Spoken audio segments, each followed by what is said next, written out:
What's up, friends? Welcome in to Rock Chalk Sports here on KansasNation.com and ESPN Kansas City with Dan Courtwright. I'm Sean Kellerman. Full show for you again today as we've got Brian Hanni coming on next segment to talk all things KU basketball and, of course, KU football as we're putting a bow on the Dillon Sunflower Showdown. No, we're slamming the door on it. And looking forward to Oklahoma State. KU viewed as a big favorite in that one. Get Haney's thoughts on what it's going to take for KU to get back in the win column Saturday at 3 at the booth.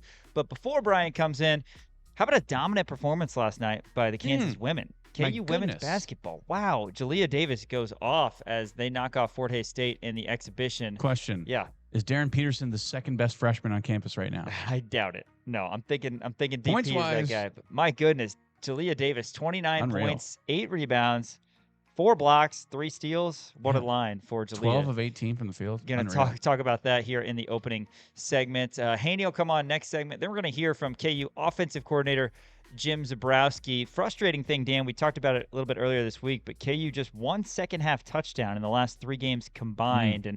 And Coach Z kind of scratching his head as well as to why the success in the first half is not rolling over into the second half. Yeah, I mean, it all comes down to, a lot of it is play calling. A lot of it was, some poor play by Jalen Daniels and some of the other guys. But, yeah, if you're the offensive coordinator, you ultimately have to take responsibility for that. And I think he's done a really good job, right? He's taken a lot of the accountability of, hey, this is my offense. I'm running this offense. It's my fault. I'm still trying to figure it out just as much as you guys. I'm trying to figure out what works for these guys, essentially. So, this Oklahoma State game is really going to be a nice palate cleanse for them. I think if they can put up a lot of points, it's really going to make a difference in the confidence, in the play calling, and the confidence of the players as well. Yeah, they're going to have to play better than they did on Saturday, no doubt about that. Oklahoma State, not very good, but as Greenstein pointed out yesterday, they still have Big 12 caliber athletes. KU's still going to have to do more than just show up on Saturday at the booth. We're also going to hear from Kobe Baynes a little bit later in the show. But after Coach Z, we're going to have a fantasy draft in honor of your favorite holiday. That's right. We're doing a fantasy draft of Halloween characters. Or I guess, so is characters probably the right word? Probably, yeah. Yeah. Dude, these drafts and top 10s are going to be so much easier these next 2 months because we have the holidays to work. It's going to be great. They can do holiday anything. I know. It's great. But so we're doing a draft of Halloween characters to play basketball.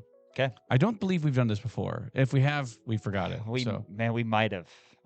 We've done so many drafts and so many top 10s. We're bound to run into one we've probably done before. I don't think we're to the point of recycling quite yet. No, I don't think so. But Halloween characters to play basketball. I have an extensive list of 25 people on my big board. I've been doing research all morning, all last night. Man, I was watching film. It was great. It was crazy. Watching film on Casper and the Wicked Witch. Yeah, interesting. So we'll have that for you. And then after that, we're going to hear some post-game audio from KU basketball after their victory in the final exhibition game against Fort Hays State. Trey White and Melvin Council were available at the podium, so we'll hear from those guys. We'll hear from Kobe Baynes in the final segment. We'll also have some Thursday Night Football game picks. Lamar's playing tonight, right? Ravens and Dolphins. Interesting, a short week, but it seems like he just needed the 3 extra days to get back out there. So probably won't be a snooze fest as much as it would have been if he's not playing. He at least provides some excitement on that front. So, yeah, we'll get you some Thursday Night Football game picks. But, Dan, first, break us down that victory last night, KU over Fort Hays State, 90-59. I gave Jalea Davis' stat line, but, wow, impressive stuff from the freshman. It's hard to, look. You can't look past a 29-point performance. It doesn't matter who it's against. It doesn't matter if it's against a Division II school or NAIA or whatever it may be. Jalea Davis scoring 29 points in this game is just absolutely unbelievable. She was 12 of 18 from the field, 5 of 6 from the free throw line, 8 rebounds, 4 steals, 3 blocks, 2 assists in just 23 minutes of action, too. So she barely played. She played. That's what's crazy. Just barely over 29 and game, 23. Right? It was a 40-minute game. She played 23 minutes. It's unbelievable she was able to do that. Samaya Nichols also added 20 points. She was 8 of 11 from shooting, 5 assists. Reagan Williams, she came off the bench in this one, but she scored 12 points and had 5 rebounds. It's going to be interesting to see, kind of the rotation between the Lily Meister and Reagan Williams kind of down low. I know Lily Meister can play kind of the 4 and the 5, and you have Jalea Davis there at that 4 spot. That's where she's going to be all year long. She's going to be be, your workhorse, the person that it's kind of weird to talk about this as a power forward, but it's kind of the person that the ball is going to go through is Julia Davis. Obviously, you have Samaya Nichols as well, but Reagan Williams, she was one of those cases where she really was thrown to the wolves early and really proved herself.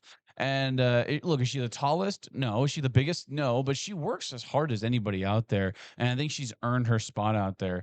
So her coming off the bench and having 12 and 5, I think is huge for Reagan Williams. Hit both of her threes too. Yeah, I mean, that's you like right. that from a stretch five, if you will. Yeah, but to your point, KU women's basketball had so many injuries last year that Reagan Williams, then a freshman, was kind of forced into that starting five spot.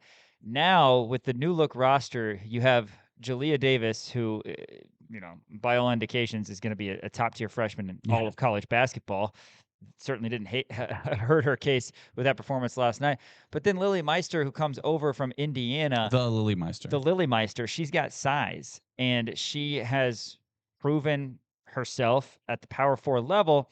Not surprising that Reagan Williams, will be that maybe first big off the bench. Other thing is that Libby Fandel also started in Yeah. this one. So if you do indeed have Samaya Nichols as your starting point guard, which, she's been named to a few point guard of the year watch list. It's just I think of her as more of a wing. Yeah. When we had Yvette Mayberry, of course, Mayberry was running the point, but Nichols kind of being that starting point. Then you have your two wings in Fandel. If Fandel is in fact going to start, we don't know that for sure. Elle Evans is going to start.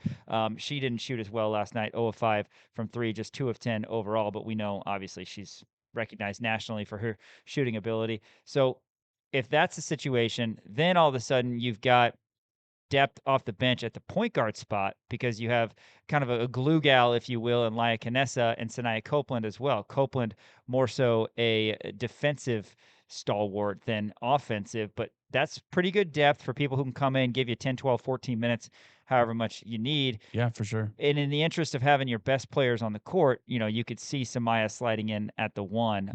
But yeah, I mean, the story of the day was Jalea Davis, which is funny because Samaya goes 9 of 11 from the field. Right. Yeah. On a day when Samaya Nichols has 20 points and, like you said, 9 of 11 and just an outstanding performance by her. Yeah, Jalea Davis is the story here with 29 points. I mean, being a freshman, and again, I understand it's against Fort Hays State. It's a Division II school.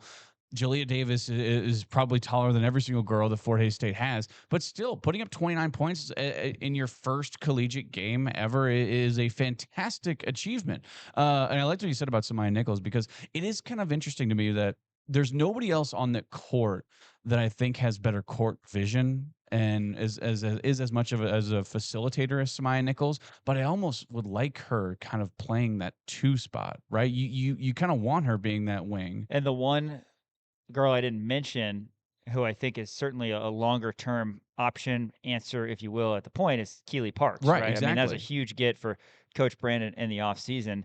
And I think there's so many more things you can do with this roster compared to last year For sure. for the Kansas women because you were so limited. Which is so limited. Which is funny because there's only 12 girls on this squad Right, too. right. But you have more depth with less significantly warm better bodies, if you will. significantly better depth. But yeah, if Nichols in fact is the one, which it just came out today, she was named to the Naismith Award watch list. Yeah, that's pretty much the highest award, on-court award that a player can get.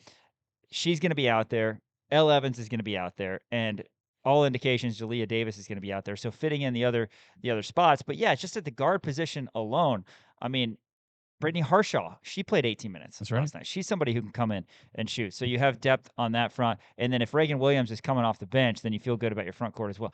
The one thing about this schedule, and we'll get into that moving forward, of course, Fort Hays State, close out the exhibition and all that. We're not going to get to see KU tested against best of the best a ton in the non-conference. I'll go through that, but it is on the flip side an opportunity to get a lot of wins. Yeah, 100%. I think that, looking at this squad, I mean, just talking about the depth, right? Because you have Sanaya Copeland, who is sort of a defensive stalwart in that aspect. And just with all of the different pieces that you have, it's kind of an embarrassment of riches where last year, Brandon had to essentially throw in Reagan Williams, right? He didn't really have a whole lot of other options for anybody else out there. You had Elle, you had Samaya, obviously. Laia Canessa was a nice rotational piece who wound up being a very key part of that team last year. But for this year, I think we are going to see a lot more rotation, and I would really like Samaya to be at that kind of two spot. I think this is where she's more natural, if you will. But with Brittany Harshaw, coming off the bench, like you said, having 18 minutes as well, she's really kind of emerged also, right? Because when she came in, she was getting virtually no playing time, and then she had one game in the middle of the season where she just went crazy. She had upwards of 20 points, I believe. She had 8 threes in that game. Yeah, it was ridiculous. Yeah. I mean, you when you see that, you go, "Oh my gosh!" Like this is unbelievable. That Brittany Harshaw is able to come off the bench and be this automatic from the three and be as much of an offensive threat as she actually is. So you love to see that out of those kind of rotational depth pieces, if you will, because we talk so much about the freshmen who come in, the Keely Parks, the Libby Fandels, the Julia Davises, that you kind of forget about the other girls who are on this squad too, right? You forget about even the Tatiana Browns, who is a freshman, who I think is going to be a rock star for this squad. But like the Brittany Harshaws and the Sanaya Copelands and the Laia Canessas, like all of these girls have a significant role. And I think that this Kansas squad, and again, I know it's preseason. This is an exhibition game against Fort Hays. And it's another one of those cases where it's like, how much are you going to overreact to this? But at the same time, I mean, Kansas being 6th preseason in the Big 12 conference, there's no way. I mean, there's absolutely no way that they should be 6th in the Big 12 conference just because of the sheer amount of talent and the sheer amount of depth that they have on this team. Sometimes, even though it's an exhibition, performances warrant overreacting, if you will, right? And I mean, right. KU goes out on the men's side and dominates Louisville on the road. Okay, I mean, it's not nothing, right? Yeah, and same with the KU women. Jalea Davis scores 28 points in 23 minutes, 4 blocks, 3 steals, 29, 8 rebounds. I mean, 29 points. That's right. So I shortchanged her a little bit. Yeah, it's impressive, and we're excited to watch her because that's going to be one of the best players in the conference. As I said, you look at the upcoming schedule. Opening game is a week from last night. It's Wednesday against Kansas City at 6:30. Don't call me UMKC. After that, you get Northwestern State and then Lamar. Both of those are at home. You do get Mizzou and what they're calling the 28.5 shootout. That's at the T-Mobile Center on November 15th. Minnesota at home. Oral Roberts at home. And then you go to Fort Myers for that little 2-game tournament they have. They're going to face Georgia, and Dayton are the Kansas women.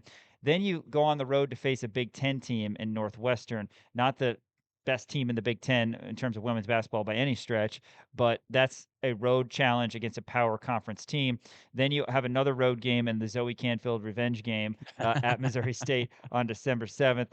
You close out the first semester, at least the non-conference portion, with matches at home against Denver and, of course, Haskell, the city showdown, if you will. The city showdown. Before opening Big 12 play. What's the 28.5 shootout? I mean, that's the size of the ball, right? That's all I can think of. We got to look that up. Okay. But, all right, fine. But anyway, so not a ton of opportunity to maybe showcase in front of a national audience. There will be 4 nationally televised games for Kansas women's basketball later on in the season, but an opportunity to get a lot of wins. And for a team like most teams in today's day and age of college basketball with NIL and the transfer portal and rev team share, to get a chance to kind of gel a little bit. So that's the opportunity that the Kansas women have. But yeah, Samaya Nichols, as I said, one of 50 players named to the Naismith Award watch list in the preseason. And certainly well-deserved, right? I mean, that's the head of the snake, as you like to say, for this entire team. You have really good pieces around her. Julia Davis, Elle Evans, all of these girls. It can't happen without Samaya Nichols. And taking a look through this kind of pre-season or the non-conference, if you will, there's at least 4 games that are must-wins, right? It's Mizzou, Minnesota, you got to go and beat Minnesota. It's going to be in Allen Fieldhouse, but it's still a Big Ten school. Georgia, and then Northwestern. So you're cool if we lose to Haskell? No, well, okay. I'm saying must-wins in terms of if you want to gain any ground in the national rankings. If you lose any of the other ones, then that's a concern. So Haskell's a can't lose. Right. So there's must wins and there's can't loses. Haskell's a can't lose. Georgia, Northwestern, Mizzou, and what was the other one I said? There's another one. Oh, Minnesota. Yep. All those are must wins. You have to win those if you want to gain that national prominence and be, in a good standing in the public eye, I guess, And be for ranked, all maybe. the AP, all the AP voters. Exactly. And Kansas did a good job of that last year, winning that in-season tournament down in, I believe it was the Florida Keys or wherever it was. And they started getting votes in the AP, right? There was a couple people who voted them into the AP, and then obviously a disappointing conference season for them. But I think with all the returning star power that they have, I think people are going to find out quick how good this team actually is. Elle Evans as well, if we didn't mention it earlier this week, she was selected to the preseason watch list for the Myers Drysdale Award for the Shooting Guard of the Year.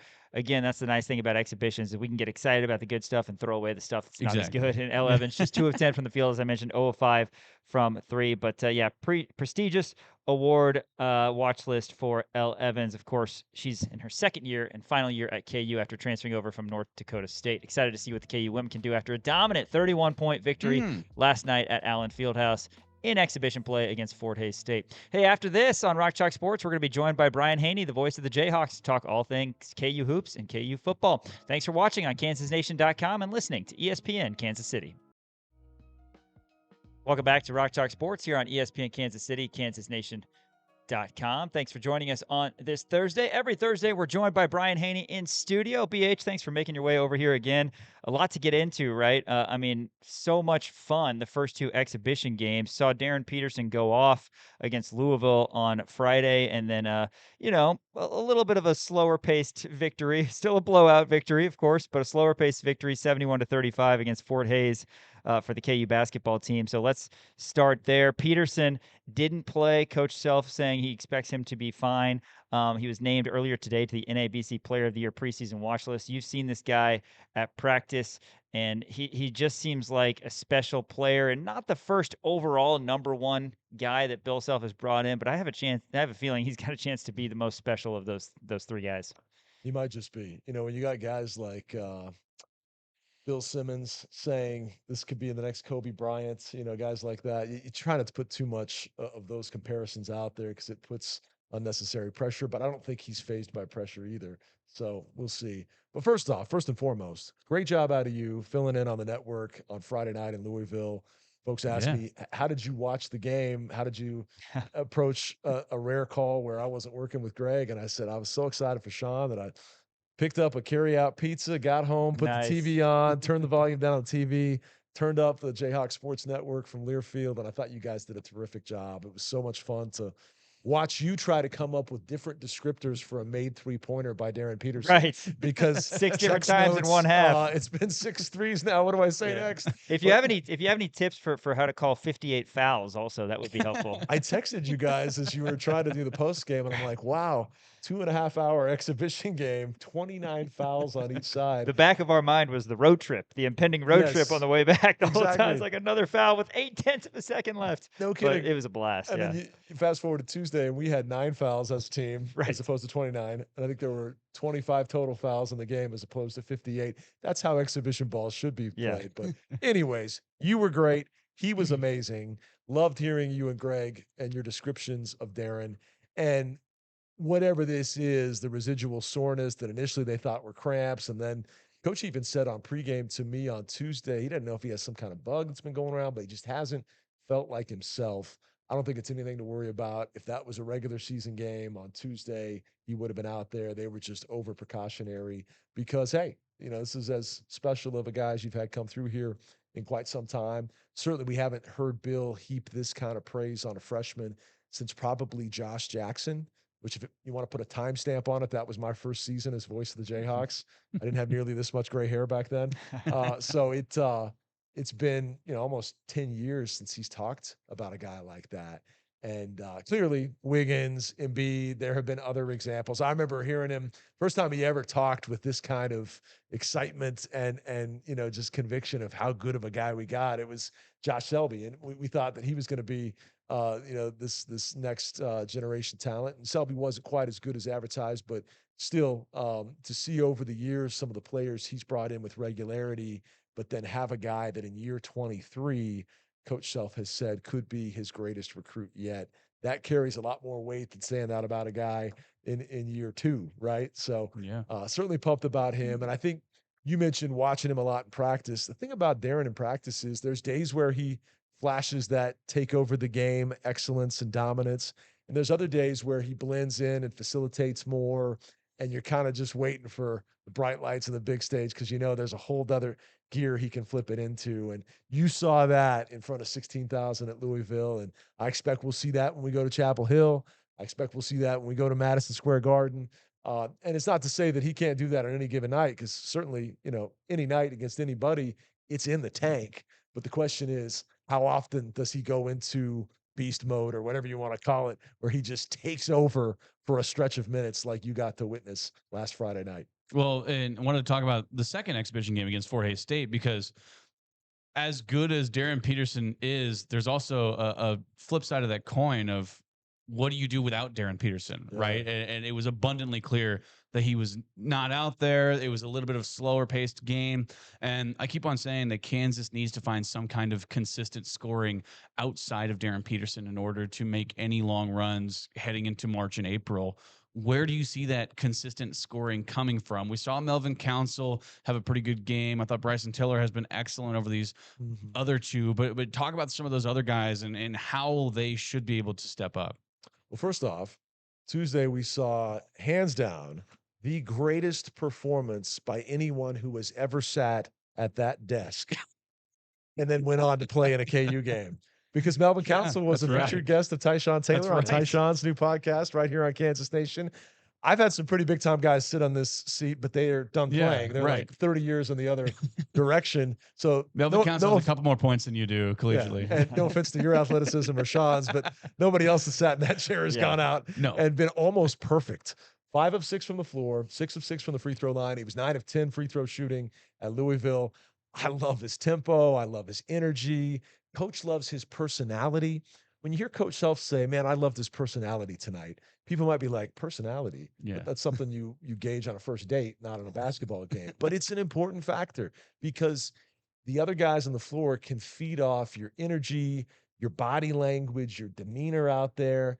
And to quote the coach, this isn't me saying this, but this was him saying this to Greg in postgame, he felt like the rest of the guys were kind of duds on Tuesday night. But the personality, the juice, the energy, the assertiveness of the Tyshawn Taylor understudy, Mr. Melvin Council Jr., was everything you hoped it would be. And so for anybody that has watched this show for the last 2 months and heard us talk about the comparisons to Tyshawn and all of that, and then you see that Tyshawn and Melvin are hanging out and all that, right. You got to see a little bit of what we hope he can be. Now, obviously, he's going to go up against better backcourts than Fort Hays State. It's not going to be as easy to push tempo and drive the ball downhill and initiate as aggressively as he was every game. But it's nice to know that's in the tank. Yeah. And to your point about where's the other scoring going to come from, it's a myriad of guys. Obviously, you hope that Flory becomes a 14-9 kind of guy for you on a nightly basis, maybe better than that. Who knows? Tiller has shown every bit of what we've been talking about in the summer months. If you go back to all of our conversations, I think each of the three of us have said at some point, folks, forget this was a top 20 consensus 5-star. Yeah. But because he came in at semester and he had the foot injury and he was rehabbing for a while and he wasn't talked about, he didn't get to go through the McDonald's All-American game that he would have been a part of had he stayed in high school. He didn't get to come in with, the same red carpet ballyhooed hype in June when Darren shows up on campus for the first time. He was kind of a forgotten guy. But instead, he got healthy. He got strong. I look at the metamorphosis of some of these guys' bodies when they work with Ramsey Nijum for 6, 9, 12 months and who's filling out and growing into their body. He looks really good, doesn't he? In terms of the upper body strength and all that. So it's good to know he's got that in there as a complimentary scorer. And I do think, as I've said several times, Kansas still wants to play through the bigs a lot when they can get high percentage buckets because of the facilitator they have in DP and some of these other guys. And then I know the hype train on Cole Rosario, kind of got rolling super fast when you hear some of the great. But now he went 1 out of 8 in 2 games, so everybody's out on him, right? I thought nobody was talking about him. That's how the exhibition goes. It's like, I think God. the clip that Daniel cut from last week's show, I was talking about, hey, it's just a freshman, so let's temper our excitement a little bit, but understand that over the course of what we hope is 40 games, there's going to be plenty of nights where he's a difference maker or the difference maker for you, because I do think he's a super mature kid, great athleticism. He can get you 4 or 5 rebounds from the wing position, and there'll be nights where he fills it up because we've seen it in practice. He's just gotten off to a slow start. But I'm sure you saw the videos that were on social media on Tuesday night. Maybe you listened to me doing the post game, filling in for David and Sean because they were gathering all the great interviews. But he was out there on the floor putting up shots for almost an hour after the game. And you don't often see that. Doesn't mean it doesn't happen. A lot of times guys might go into the practice gym and do that, and we would never know. But it is pretty rare when guys come out on the floor immediately after the game, like 15 minutes after the game, coach has already talked to him, and then he's out there for an hour. Yeah. I remember seeing Jeremy Case work out with Remy Martin when Remy was trying to come back from his injury, and he was trying to get a little bit of work in on the main floor, but it's not a regular thing, especially not to that degree. What does that mean? Are we already making too much of it? Maybe, but it means the kid cares and the work ethic is there and the try hard is there. And I love so much about that young man, and he's going to be a big factor too. So your question wasn't specifically who's the most likely secondary scorer, but I've been asked that a lot in the last month. And it's nice that there's probably 4 guys I could rattle off. Haven't said Trey White's name yet. He's a candidate for that too. You've got way more options of firepower than you would have had in trying to figure that out the last couple of seasons. If Kevin McCullough was hurt or if Hunter was having a bad game, who steps up and leads you? This year, you got 4 or 5 guys in that Rolodex you could call. Yeah, that word you just used, firepower. I don't know that we would have used that the past couple of years with the roster, right? Yeah. So that's a really good point. One quick thing on Rosario, I have an in with somebody who works at a local coffee shop who said Rosario often goes to that coffee shop and is the kindest guy of all time. So I love hearing that, and I'm sure fans do as well about our guys. Back to Tiller though, people love comparisons, and Tyshawn Taylor is one of my favorites of all time, so I love the Tyshawn Melvin Council. They look exactly the same to me in how they play.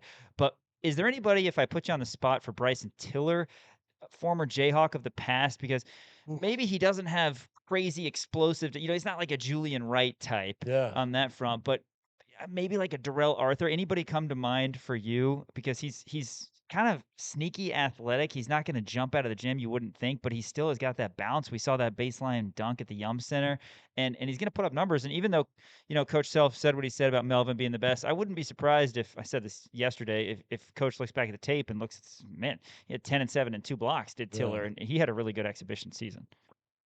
You put me on the spot, and maybe this name comes to my mind because I took a picture of the 2 of them standing side by side last winter in Fort Worth when Marcus Morris showed up to our game at TCU.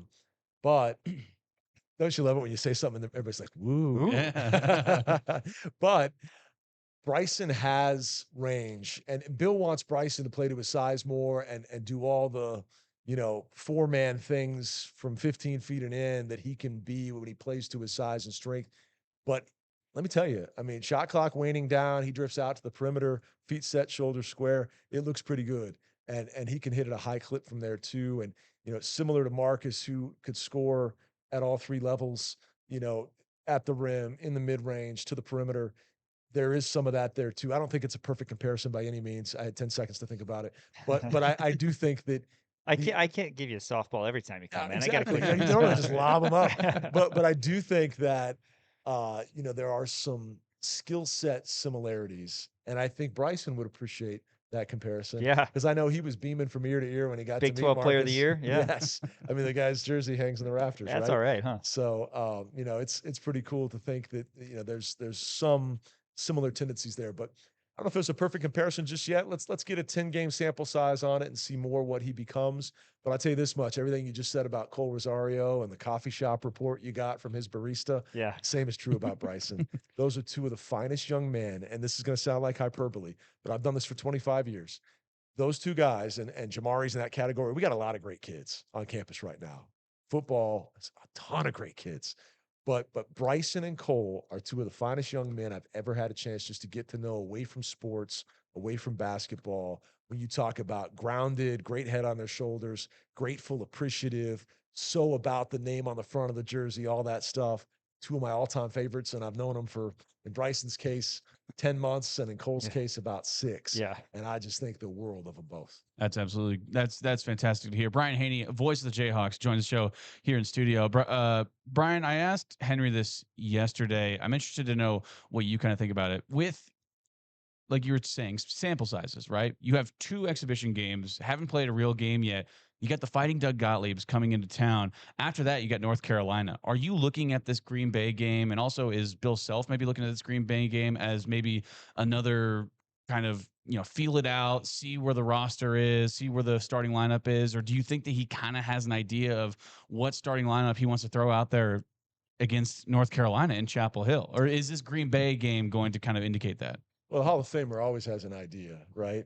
But he's also, at this stage in the season, still evaluating a lot of things, a lot of combinations. Nothing is set in stone. He'll always say, if he said it once, he's literally said it 1,001 times, but it's about the 5 that finish, not the 5 that start. And we True. get too caught up in lineup combinations to open a game.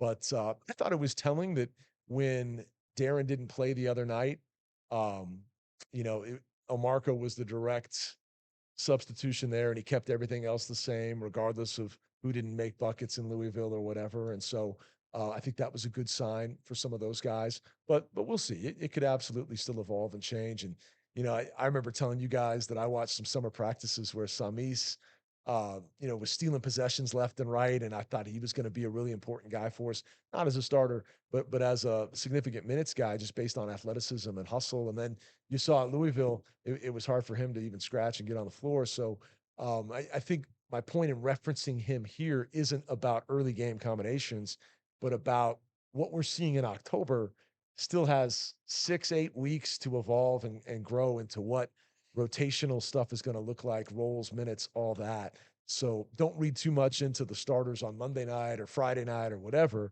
But I do think it's starting to come more into focus. And for me, the more interesting question is the next 6 guys after that. And notice I said 6. Eventually, you're going to get that 11-man rotation down to 9 men, but it's a lot tougher this year than it was the last couple. That's for sure. Yeah, well said. Well, we could talk on and on about basketball and our excitement for this season. Certainly a team that's better than the 19th best in the country. I'll continue to say that, and hopefully these guys go out and continue to prove it. All starts Monday, 7 o'clock. You can listen to Brian on the Jayhawk Radio Network. 5:30 Crimson and Blue Show, KU in Green Bay. BH, let's kind of close out the K-State game from Saturday because we're past it. We're focused on Oklahoma State.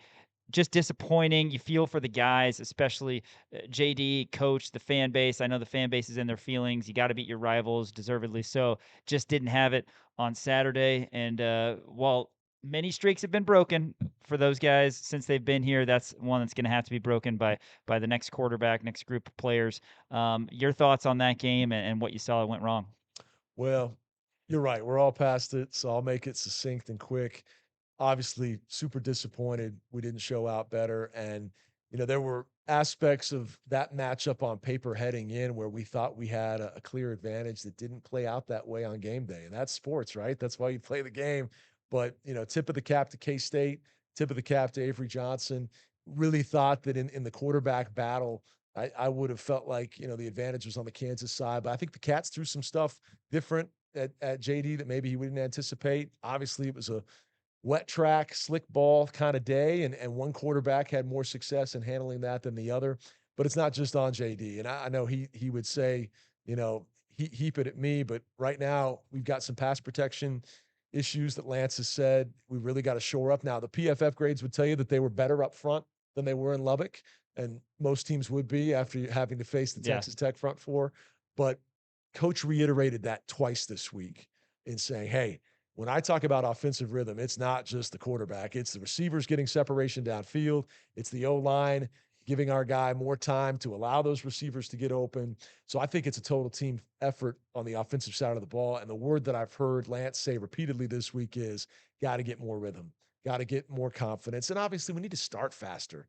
I know we were up 7-0 and we had to take away 4 seconds in, but we need to start faster in winning the first quarter and not playing catch up from down 2 scores late in the half for consecutive weeks now, hoping for a late second quarter momentum swing that we spill into the third. Yeah. Because they haven't spilled into the third. Right. And in both losses, the other team reestablished momentum and we were playing catch up. I think Lance wants to see this team start fast, put the hammer down. And by that, I mean, get a 2-score lead, put the pressure on the other team to come from behind. And hopefully we'll have a chance to do that against an Oklahoma State club that's had a really tumultuous year, starting with the coaching change and Doug Meacham and Clint Bowen taking over as head coach and DC here over the last month or so. And they'll be getting their quarterback back, which is an important note to point out. The QB you saw the last 3 weeks is not Flores. So you're going to see, by and large in the Saturday game here, which creates more of a challenge for the Kansas defense. But our defense has got to be better. Coach felt like, and he told me this twice this week, we tackled better versus K-State, but there's still some breakdowns that are leading to, guys getting beat deep downfield. And that's not just about your secondary getting beat. It's also about getting to the quarterback faster. And I feel like a group that has a chance to be so disruptive maybe hasn't gotten all the way home as much as we thought they might. By that, I mean getting to the quarterback. So at all 3 levels of our defense, I think we can be better too. And I hope this is the type of game where you really see some collective momentum and confidence coming out of it. I did like it that Coach said that the leadership council of the players, which isn't just your captains, it's a bigger group than that. They wanted a leaders only meeting coming out of that thing on Saturday. And I don't know if it happened specifically on Sunday afternoon or when it was, but the fact that was important to them shows that these guys still realize how much meat is left on that bone with 4 games to go. A lot of them remember how strong they finished last season when Sean Kellerman got the trademark, the copyright, November to Remember. What car company did you steal that from? Right, yeah, it's under the table still. So okay. Acura dealership. You had to wrestle it away. You leveraged your Kansas so Nation contract. it was just completely different from Lexus's December to Remember. Yes, right. So it's like they don't even sound similar to me. like 30 days different. It's a little bit different than a giant bow on a brand new Lexus. But right. But man, we were one good performance in Waco away from rolling off 4 straight. Totally. And we only need 2 wins in this November to remember to get that bowl eligibility. But the point is, I think those guys remember how galvanizing that stretch run was when you started to string one good performance next to another. That's what they want heading down the stretch here. So let's get after it on Saturday. I think there's still some tickets available. KUathletics.com/tickets.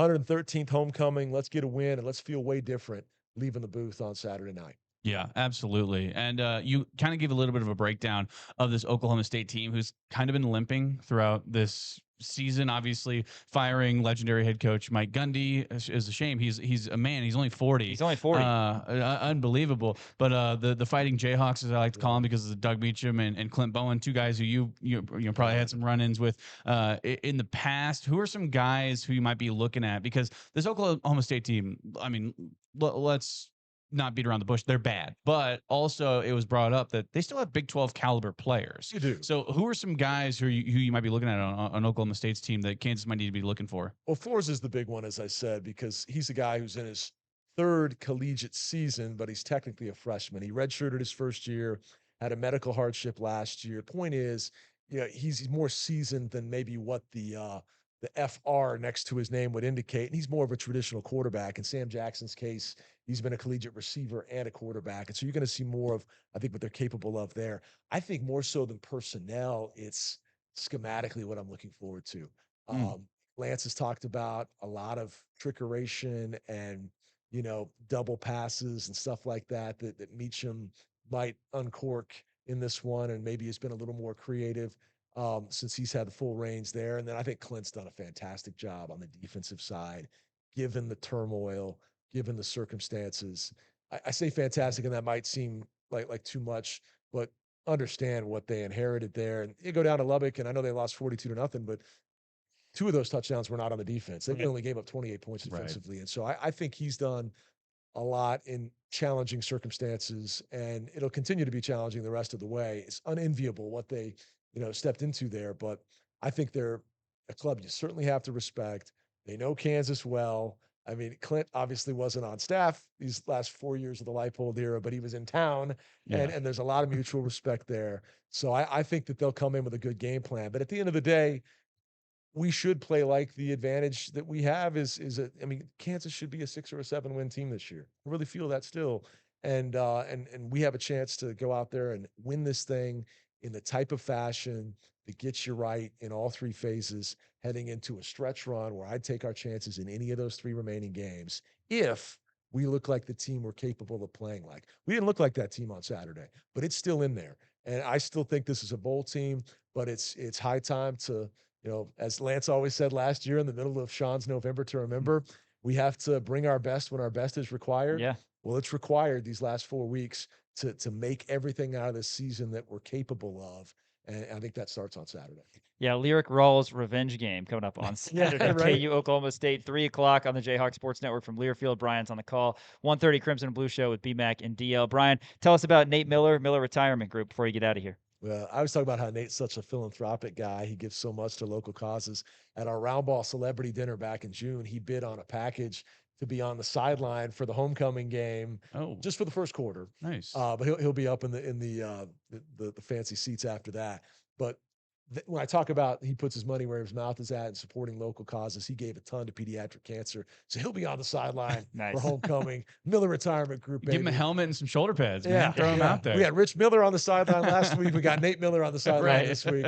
It's going to be fun. But no, I love that guy, and he obviously gives really sound financial advice as well. So check him out today, MillerRetirementGroup.com. Always a pleasure, guys. I appreciate you three so much. I say you three. Folks don't see Elijah behind the camera, but you're working hard, doing great work, and keep bringing it strong in each and every week, win or lose. There's going to be a whole lot more winning in the month of November. I promise you that. Can't wait for it. It'd be a good kind of bridge to the holidays, right? Joyful November for Kansas football. And Hanni and the Hawks, we have live right now on YouTube. Make sure you check that out. KansasNation.com as well. Brian's got a lot of special guests. Joe Deneen is up there now, but be on the lookout for Kerry Meyer, KU's all-time leading receiver. Exciting stuff. Yeah, and then a big weekend this weekend. Right. When these guys come to town, we're like, hey, we got this swanky new studio that Chad Boger and Gabe and the guys put together. You got to come check it out. So Tony Sands is rolling in. Ooh. We got Kenny Logan coming in. Oh, that's so awesome. we'll keep bringing you the big names when they come to town, because while they're coming to town to see the new booth, the secondary attraction is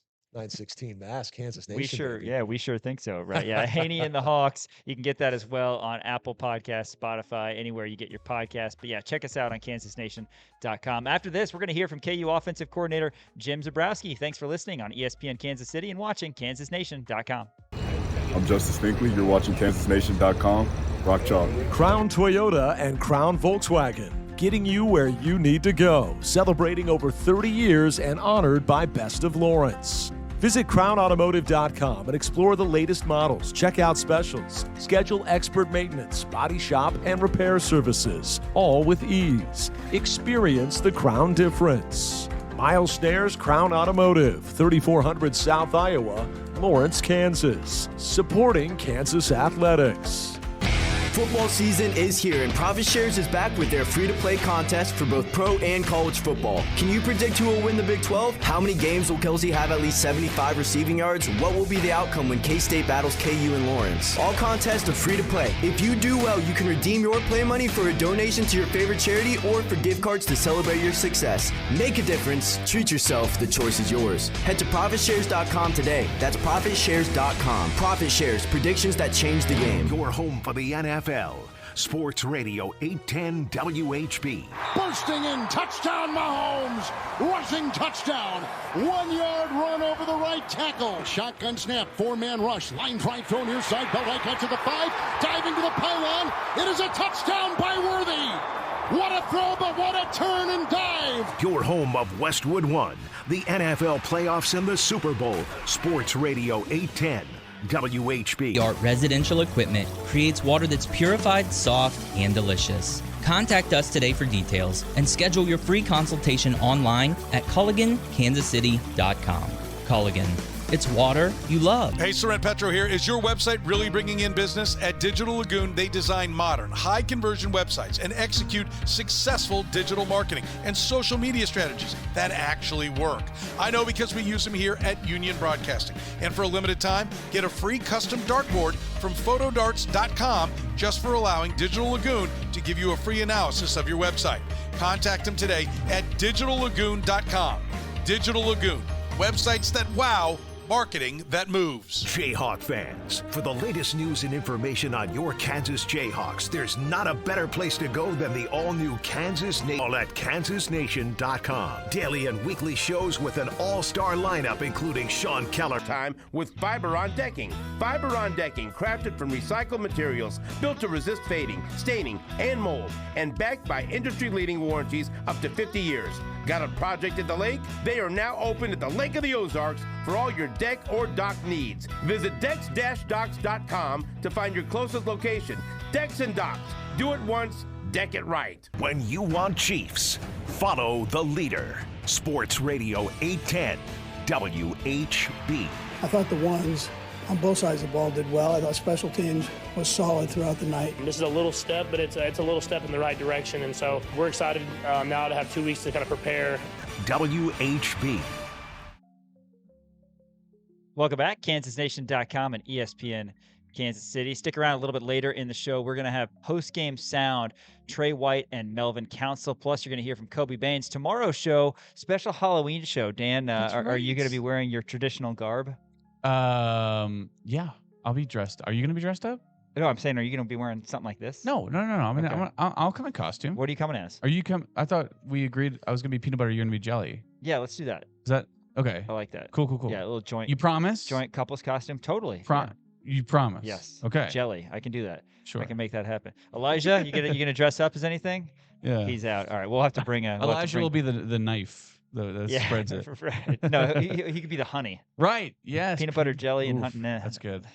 You can't do jelly and honey, can you? Anyway, special Halloween edition of Rock Chalk Sports tomorrow. We're going to hear from a couple Jayhawks, Keenan Caldwell and Daniel Highshaw. But yeah, Kobe Baynes a little bit later in the show. Right now, let's hear from KU's offensive coordinator, Jim Zebrowski, speaking to the media earlier this week. All right, here you go. All right, who's up first? Okay. Don't be so sad about it.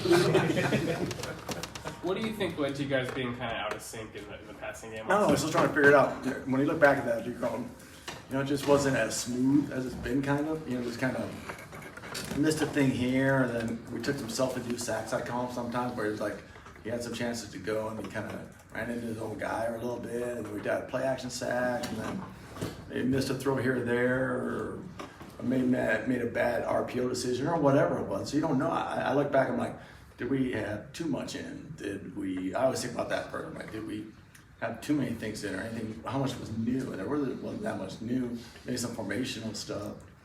So kind of keep working through all that. So I kind of put on myself, going, I got to do something. Was he trying too hard and pressing Jalen? Potentially. It happens sometimes in moments like that. But still, I got to do a better job trying to get him back if that does happen. I felt good about the second quarter. I'm like, I think we got this thing kind of under control. We made some great scrambles. Daniel was running like really hard. And then it got to the third quarter, and I told somebody, I said, people want to talk about like, oh, you're out of sync and all this stuff. I'm like, we had a 19-play drive, which is crazy. I kind of felt like got back into it. Kind of, okay, here we go. And the first 6 games, I think, of the year, we scored every time in this third quarter, I think. And the last 2 we haven't. And those are kind of needed in that moment. We come out and we just missed E-Man for the great thing about football is, like any sport, first third down, we call a play where I knew they were going to jump the tight end, so you're hoping to get backside. And he got right backside to E-Man and just missed that throw. If E-Man catches a 60-yard touchdown, now we're tied. We're probably not having this discussion.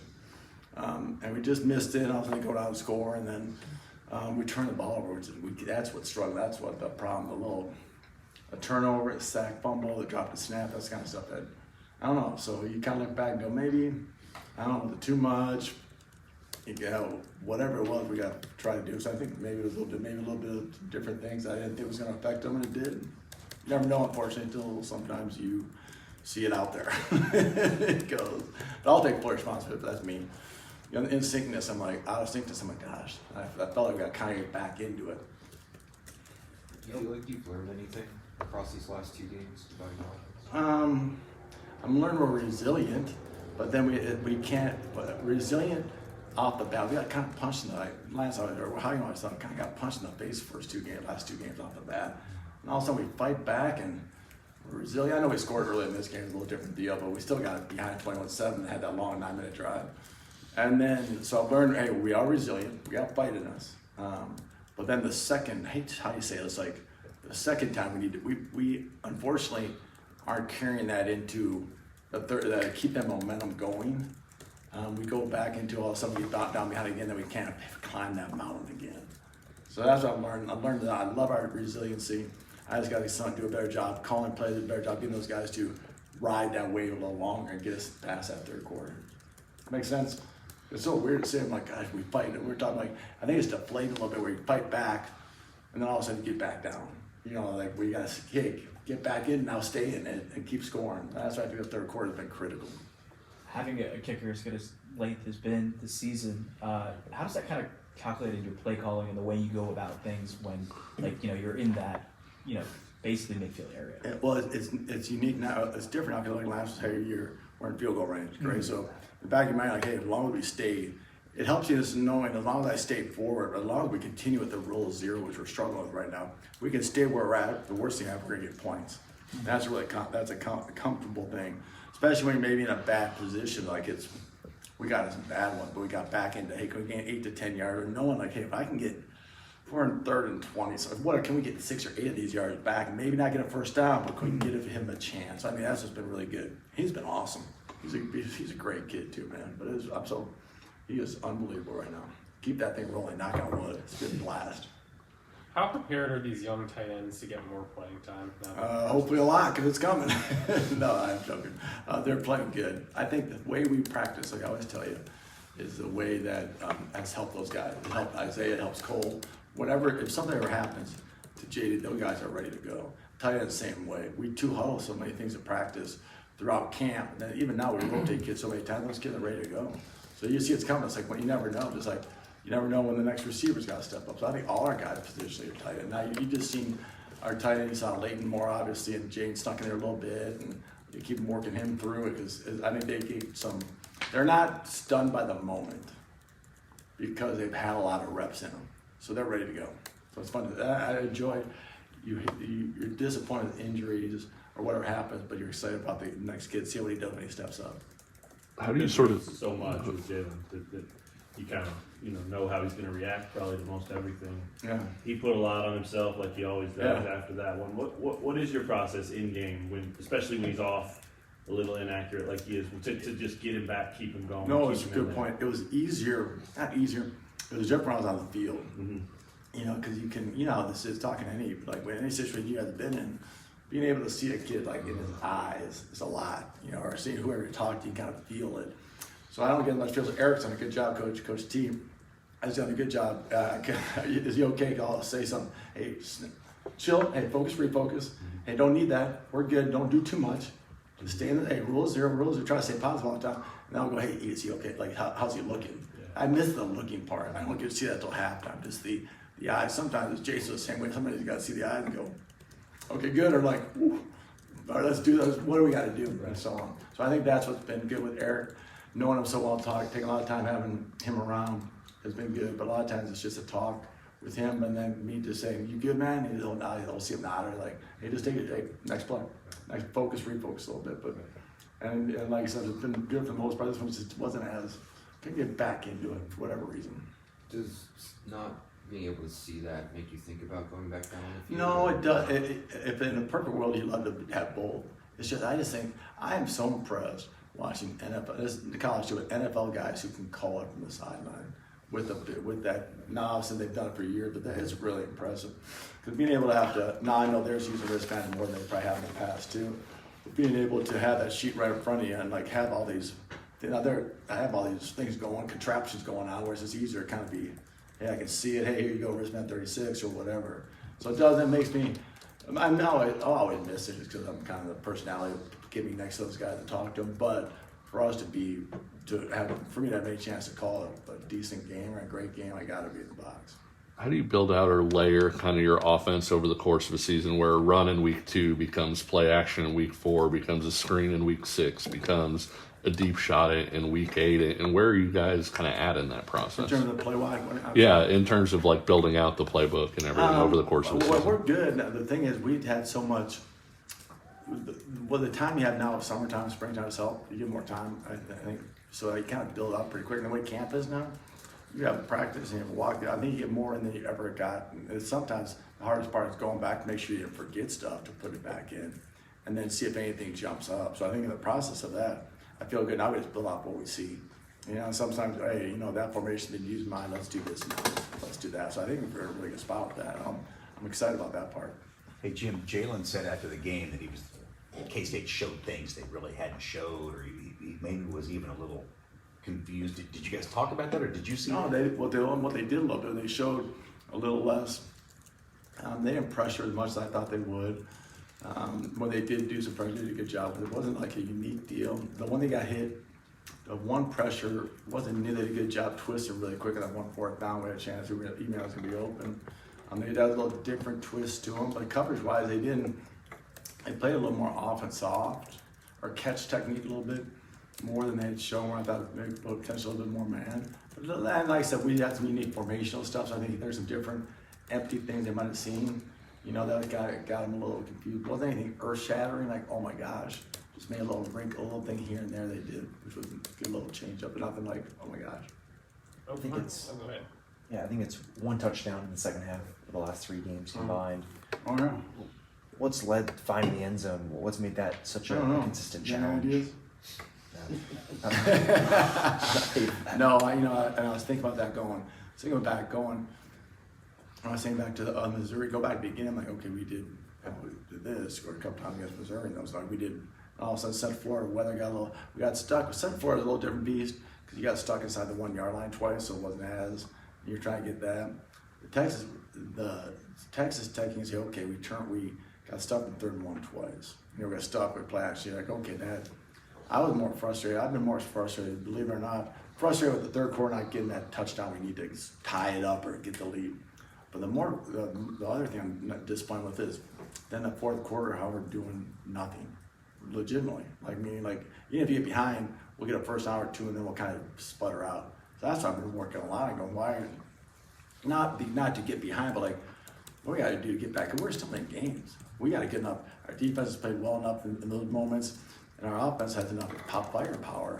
So that's the frustrating part for me, is trying to go back and go, okay, what am I calling or doing that's not helping us get that 4th quarter better? That's the thing I'm most frustrated, because even if you get behind, you still got a chance to get a touchdown and make it a 10 or 11 point game. Instead where it's like, and obviously getting behind the sticks has hurt. It really has. Even when I was going back to it's funny you said that, because I was going back to the Central Florida game, and the first play of somewhere in that end of the 3rd quarter, early 4th, we get a first down, got momentum, could run the ball well, and all of a sudden we jumped offside or something. We went 1st and 15. And then after that, we then end up with 2. Don't get it. So sometimes that penalty, like this game, okay, we're okay. And all of a sudden we drop a snap and end up in whatever land, just the uncomfortableness of that. So that's what I think it's been most is, I look at it more as, I'm always taking on me, because I'm like, well, I need to call things. I need to do a better job. But then I'm like going, we're self-induced issues. Not something like, oh my God, they brought a new 8-man pressure. But it is like, what is happening? Are we trying to, what is going on there? So I think, take a deep breath. Let's go one play at a time. Let's go back to basics. Focus, refocus. Let's get the first down. Let's do that. I think we might. Jim, what have you seen from Oklahoma State defensively? Really, their defense, since Clint's taken over, a little more man coverage stuff and pressure package. They play hard, and they're good up front. They can run. They got good body types. They play a lot of people. He's done a good job rotating, and he's playing a little more like Texas Tech. They play a lot of man, but he's done a good job with his pressure packages. I think they've been on the field a lot, but they've done a really good job. You look back, you really break the game down. They've done a good job defensively. They give a couple points here and there, but overall, there's some people that make some plays to get them. So I think he's got him playing really well. I really do. Anything else for Coach Zebrowski?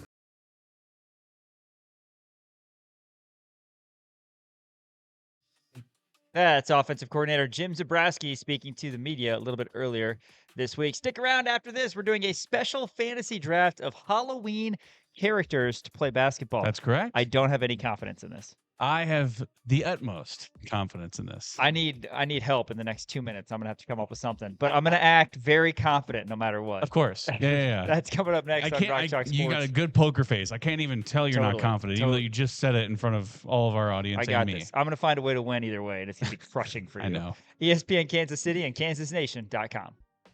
Well, we're on the precipice of Halloween weekend. Dan's favorite holiday coming up tomorrow. I know that you'll be out trick-or-treating, trying to get all sorts of sweet treats for your bucket, handing out pencils at your house, all sorts of fun stuff. There was a stretch, by the way. It's carrot sticks. I'm not handing out pencils, right? It's something of still of nutritious value, but not that disgusting candy. No, I'm just kidding. Of course, I'm going to be handing out candy. I'm buying full-size bars, by the way. There was a stretch in my life where Halloween wasn't my favorite, right? Obviously, when you're a kid, you get a knock on people's doors and they give you candy. Are you kidding me? That never happens. Strangers' doors. It was a different time. And then from about 13 to, I'd say, 17 or 18 years old, for the sake of radio, I'll say 21 years old. Okay. Where it wasn't my favorite holiday. And then all of a sudden, I started going to Halloween parties. I was like, are you kidding me? I'm back to your favorite. Back on Christmas Halloween. is still the goat, man. Yes. Christmas parties. By the way, fun fact: Kerry Meyer was in studio recording with Brian for the next Haney and the Hawks. My introduction to Kerry Meyer, he was like, "Oh, hey, I'm Kerry." I said, "I know who you are. I went as you for Halloween one year." By the way, I'm Daniel. Nice. That was my introduction. He was flattered. He was very flattered. Good. So I did go as Kerry Meyer. I'm sure you went all out by just wearing his jersey. No, I had shoulder pads and a helmet. Okay. I was playing youth football at the time. I think I was in third grade, maybe fourth grade. I think I was in third grade. Nice. I had the shoulder pads and the football helmet. That's a shame he didn't say the same about you. I know. I was like, yeah, like you didn't, shave your beard and grow a mustache and gain 50 pounds and go as me for Halloween. What the hell, man? That boots you up. Dan Courtwright. Yeah.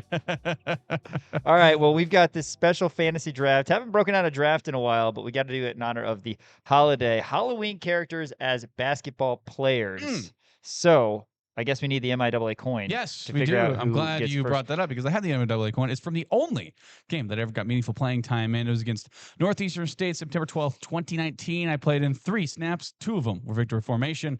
Sean, I will let you go ahead and call it in the air. MIAA's heads, football players tails. All right. I feel like it's going to be tails this time. It's tails. Let's go. Again, I have no idea what I'm doing, though, so you're probably fine. You probably don't. My brain doesn't work this way. I've been grinding. I've been watching film, a lot of film. I watched 2 Beetlejuice movies yesterday. All right. Well, I get number 1 pick, and I think this is obvious, right? Yeah.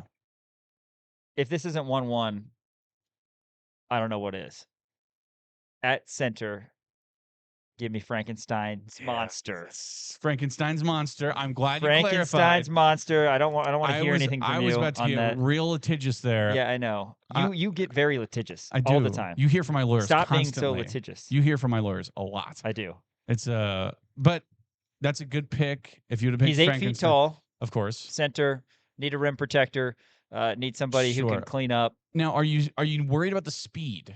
No. Getting up and down the court, right? No, because he's got a lot of different body parts from a lot of different people. So getting those all to work together, right? It's kind of like watching Paul and Bia in the early stages. Where you're like, I don't understand the Paul and Bia hate. I really don't. I don't hate him. The I think dude's he's a freak athlete. I think he's there. No, well, he's a freak athlete. He gets 9 and 9 in 12 minutes, and Dan Courtwright saying that he's not any good. Taco Fall might be a better comp there, except for Frankenstein's a little bit bigger than Taco Fall. Yeah, Frankenstein's got the girth, and I think just he'll be fine. I mean, is he going to get to play a full 40? Probably not, but it's still worth it. Number 1 overall. Sure, I respect that. Now, will the stadium allow the angry mobs to come in, or will they have to wait outside? Kind of like they got to wait outside. Baptist Church. Yeah, we got to put a bow on them and slam the door on them. Sure. Yeah, okay. It's, all right.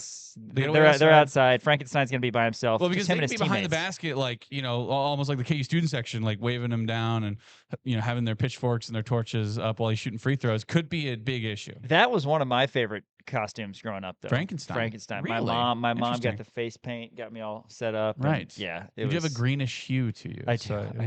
I think it's just leftover from that. Right. When I was that makes 9 sense. years old. Okay. So you go with Frankenstein as your number 1. I'm at center.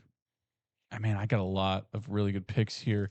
I don't know if I have anybody who can battle with Frankenstein. That's my down concern low. is that you don't. I am going to go.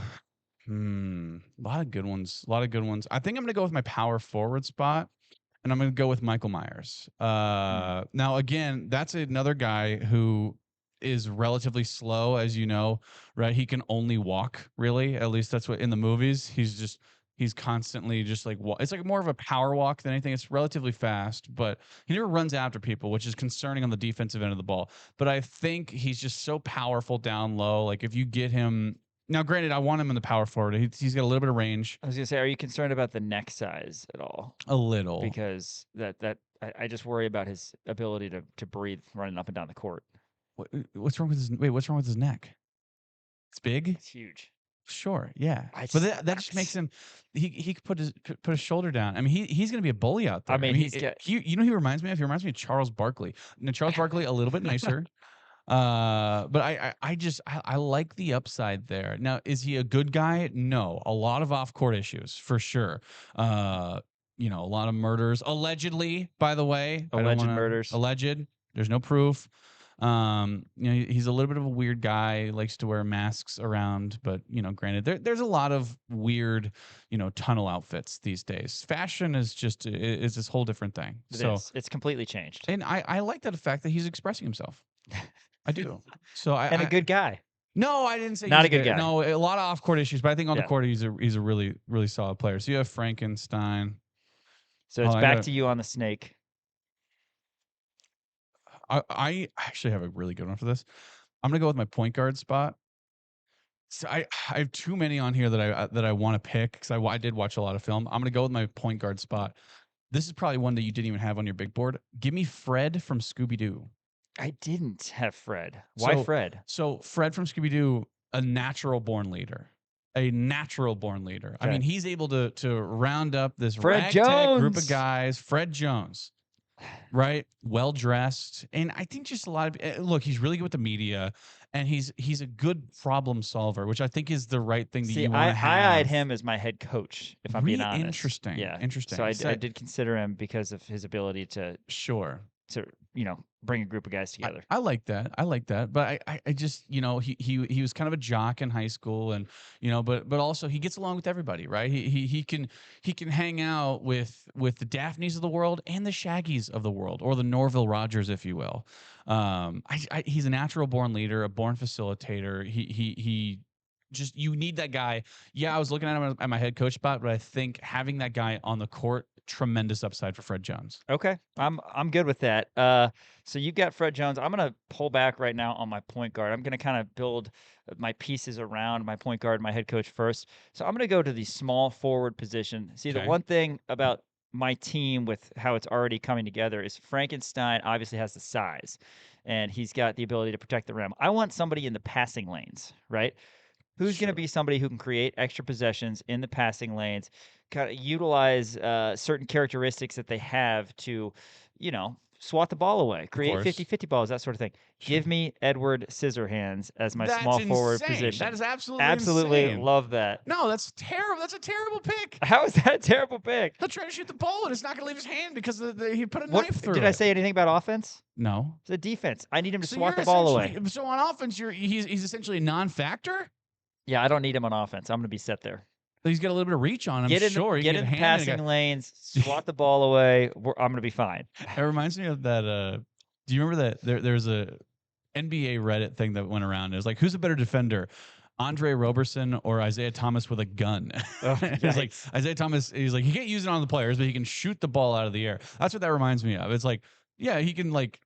So you don't like the Scissorhands? And it's pick on the defensive end, sure. On the offensive side, he's going to be an absolute non-factor, and he's going to ruin the game, Sean. No, I'll tell you how I'm going to make up for this offensively. Shooting guard or small forward? Small forward for Scissorhands. I am going to take my shooting guard right now because, as you said, I'm going to need somebody who's able to fill it up. Right. Sure. Granted, it's not like Frankenstein's an offensive liability. He's going to be able to score, but in terms of on the perimeter, you got to have somebody who can fill it up. So at my shooting guard position, I went 3-hole punch Jim Halpert. Give me him as somebody who can put the biscuit in the basket, fill it up. This dude has proven time and time again, particularly in that season 1 episode, that he's the best player out there. So he's wearing his 3-hole punch shirt. He's fully in costume, Halloween character. Give me Jim Halpert. Fully in costume, huh? By the way, all right, sure. He was the best player at the Dunder Mifflin Paper Company in Scranton, Pennsylvania. Yes. I'm also the best basketball player out of the 3 people who That actually is work not here. true. You're That's the second 100% best. true. You No, were that's the not top. true. You're a top 67%. All right, you're right. Elijah is better than me. You're last. No, that's ridiculous. There's a lot of. I mean, there's a lot of non-humans on these lists, and you're going with Jim Halpert dressed as a 3-hole punch. Are you kidding me? Yes, it's a great pick. He's gonna be fine. That's fine. You can have him. Yeah, you good. can have him. That's okay. fine. Okay, who's your pick? All right, you got back-to-back picks so here. I got back-to-back picks here. Who's gonna deny Jim Halpert? At my shooting guard position, I'm gonna go with a guy. I watched his film yesterday. Actually, watched 2 of his films yesterday. I'm gonna go with Beetlejuice. I really like the upside with Beetlejuice at the shooting guard spot. And if you look at I almost said it 3 times. I caught myself. The Juice Man, Mr. Beetle, Mr. Juice. I'm not gonna say it 3 times. The guy's just a menace out there, right? On the defensive end of the ball, he's all over the place. Now, again, that's another guy with some off-court issues. I think, a little handsy, but also he's all over the place, right? And he can, he has the ability to haunt people and make them sing Jamaican tunes. Yes. So I think that's going to be really important on the defensive end of the ball. You can't really do a whole hell of a lot. I don't. Whenever you're singing Day-O. I don't necessarily love that pick, but You never even seen Beetlejuice. Yeah, I'm not a huge damn fan. it! I said it again. You're done. You're done. Watch out. Son of a gun. You got a little bit of time before Halloween. All right, so that's my shooting guard spot for my. Okay, I like this for my center position. My center position. I think this is going to be a good matchup down low with Frankenstein. Okay. Give me James P. Sullivan from Monsters Inc. Okay. Sully. It would be a matchup. That's for sure. Yeah, I think nice so. guy. Good guy, but also can really turn it on. It's kind of like KJ Adams, right? Where like KJ Adams really nice off the court. On the court, I mean, like he can scrap it up, man. He can scrap it up.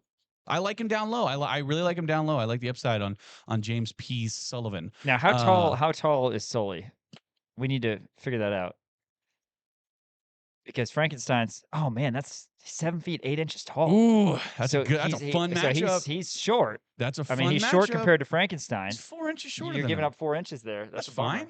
That's fine. It's like a PJ Tucker at that center position for the Rockets. Right. Here. You know what I mean? He was like 6'5", shooting threes from the baseline.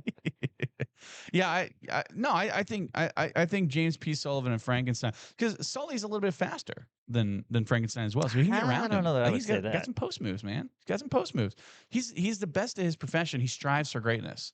That's what I think is important about James P. Sullivan. Okay. I think it's very important. All right. Plus, he's got a kind heart. Yeah, he does. Does Frankenstein even have a heart? I don't know. The Tin Man does not. Tin Man doesn't. Frankenstein, he's got to have one. There's probably one in there. One rooting around in there. There's probably somewhere. Sure. Man, this is tough. I think what I'm going to do is I'm going to try to find my identity, and my identity is going to be crashing the glass and getting in passing lanes. Right. You need a little bit of scoring, so I've got 3-hole punch Jim to do that. But you countered Frankenstein with Sully. Yes. So I'm going to my power forward position. Give me Jack Skellington. Yeah. I need a little bit more size down there so that I can control the glass. So he's got the length. Yes. And that's the thing, is the length and the passing lanes. Like, I don't understand how you're going to run half-court offense. But he can get pushed around. I mean, he can get look, he'll get in those passing lanes for sure. Right. But if I get the ball down low and I got He can help. I got Michael Myers posting up Jack Skellington. Well, he's that's the he's thing. Putting his shoulder into his chest. What I'm going to do probably is run a 1-3-1. Sure. And Frankenstein's going to be there. But Skellington, even though he's you could break him in half. He still can trap. Right. He can trap and he can be a little bit of a menace. So I'm running that 1-3-1 defense. and I'm going to have Scissorhands on one wing, and I'm going to have Skellington on the other wing. Okay. That's going to be tough with Frankenstein, sort of the big man down low. Yeah. I like that. I mean, he like that guy makes Victor Wembanyama look like Andre the Giant. Right. I mean, because he's just so skinny. He was on my board. I think he needs a little bit of meat on his bones. Also, question: is he technically a Christmas character? No. It's Nightmare Before No. Christmas. It's the I movie. did consider the Grinch as well. Is the Grinch a Christmas No, character? absolutely. Yeah, Grinch is a Christmas character, but he's not. See, the movie is Nightmare Before Christmas, so it's a Christmas movie. Is it a Halloween questionable? Questionable. It is Halloween because it's spooky. That's all you need. Sure. That's all you need. Fair enough. All right, so now I've got my point guard and my head coach, and there's one guy I've got on here that I really want to draft, but unfortunately you're going to go with the obvious and say, oh no, he's not a good pick, so I think I got to avoid him. I'm going to try to tear you down as whenever I can. By the way, I am going to go at my point guard position with Casper the Friendly Ghost. Yeah. So he is so quick, you almost don't even see him. So here's the thing. That's the thing. Don't act like he can't handle the ball just because he's invisible. Like, he's going to be able to do that. So that was going to be my. I mean, like, yes, I knew you were going there. Whenever you pass him the ball, like it's going to be like whenever I eat Taco Bell, it's just going to go right through him. Exactly. Same thing. You Same know? thing. So no. He's got hands, if I'm not mistaken. Yes, Casper confirmed has hands. Yeah, he has so he's hands, gonna be fine. But he's a ghost. He can't carry he can't grab the ball. So what did I just talk about? I just talked about getting in passing lanes, wreaking havoc, creating 50-50 balls. Sure. Okay. Casper is going to get to the ball before anybody even sees him. I mean, the ball is going to be loose, and people are going to think they can go pick it up, and the friendly ghost is already going to have it out in transition with Jim Halpert. But do you think that his friendliness is going to be a hindrance? No, I think it's going to bring the team together. Here's the thing: if I'm James P. Sullivan or Beetlejuice, for example, a notoriously, like kind of like a con man, right? A slimy guy.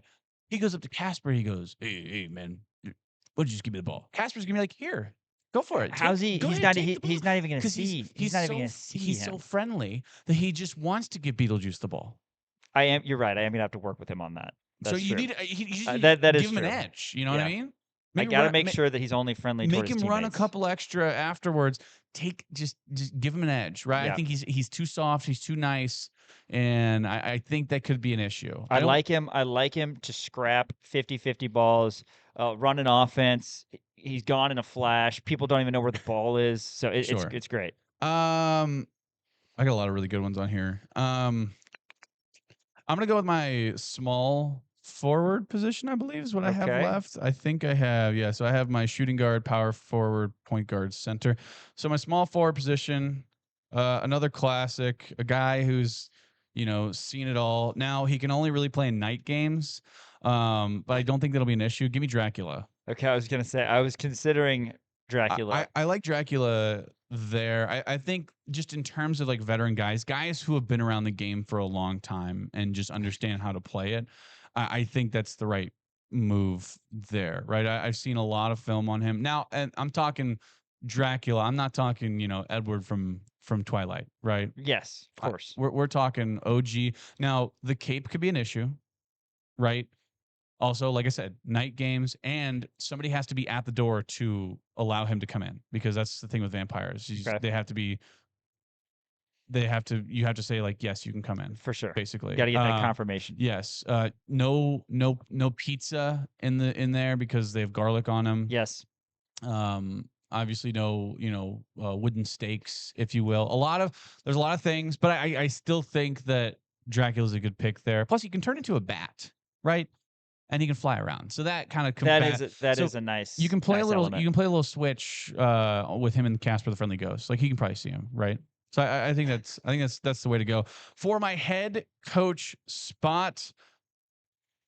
I actually love this pick. I think that he was the leader of the 3 or 4, I guess, if you will, main characters in this movie. The one everybody knows and loves. He's a doctor. He's a really smart guy. He's charming. Give me Peter Venkman from Ghostbusters as my head coach. And plus, who plays that? Bill Murray. Okay, I Plus, figured. what other movie has Bill Murray been in that you know? He's been in a ton of movies, obviously, but what's one that you know? Come on. He's in Space Jam. He is in Space Jam, barely. And He's he was barely in good. Space Jam. He was Yeah. good. He was okay. Yeah. I'd rather Bugs is the better player. Okay. Peter Venkman from Ghostbusters. Yeah.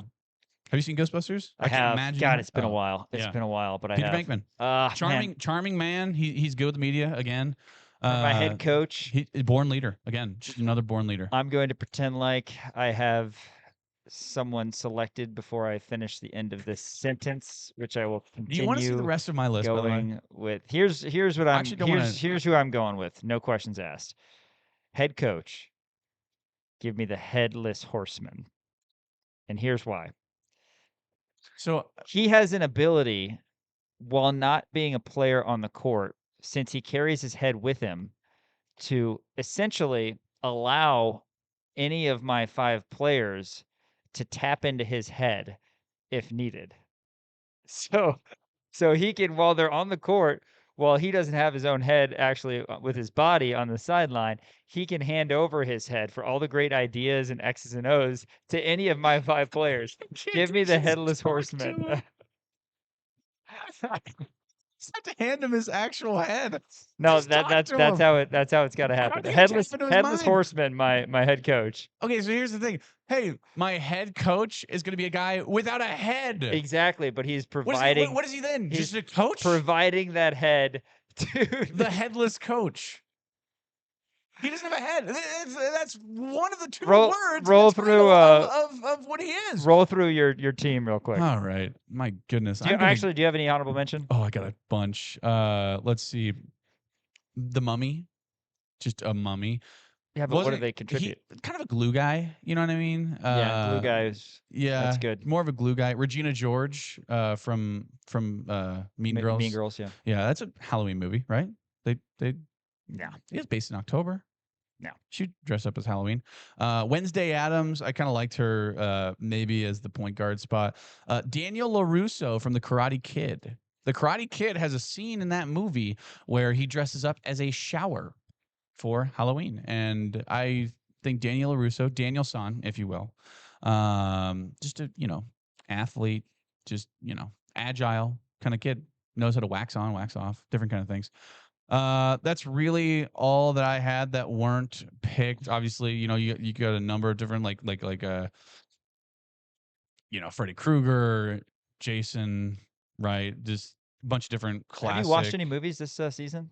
Any Halloween movies? I watched Beetlejuice and then Beetlejuice. Oh, I did it again. I I did said it again. 3 God, times. what a bummer. I've got Casper running point.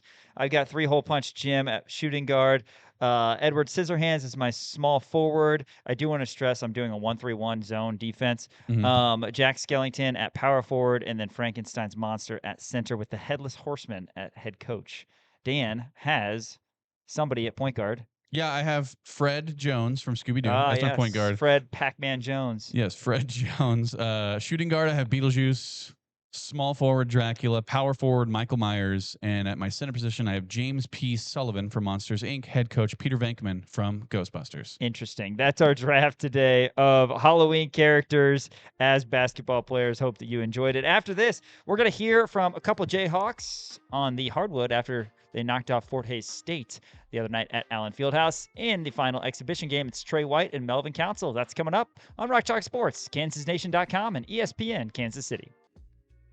KansasNation.com, where you can find all of our shows, all of our great content. Our very own Dan Courtwright is constantly providing all sorts of great coverage, game day coverage, KU football, KU basketball. Plus, our shows are up there. We were talking about Hanni and the Hawks, Legends of the Fog. Yes. Brandon McAnderson and Chris Harris, plus the Jayhawker with Nate Bukaty. Legends of Kansas, correct. Legends of the Fog was actually a basketball game. We were talking about this the other day. That's why it stuck in my head. It was a basketball game. Some of you guys might remember back in 2011 where a bunch of old KU players came back and played. Paul Pierce was there, Mario Chalmers was there, and it just was like an exhibition in September 2011. So anyway, that's why it was on my mind. But yes, Legends of Kansas on KansasNation.com, the Jayhawker as well. Don't forget to subscribe as well to Rock Chalk Sports, Apple Podcasts, Spotify, YouTube, anywhere you check us out. Yeah, we got a lot of great stuff coming up. Tyshawn Taylor has been doing his show here.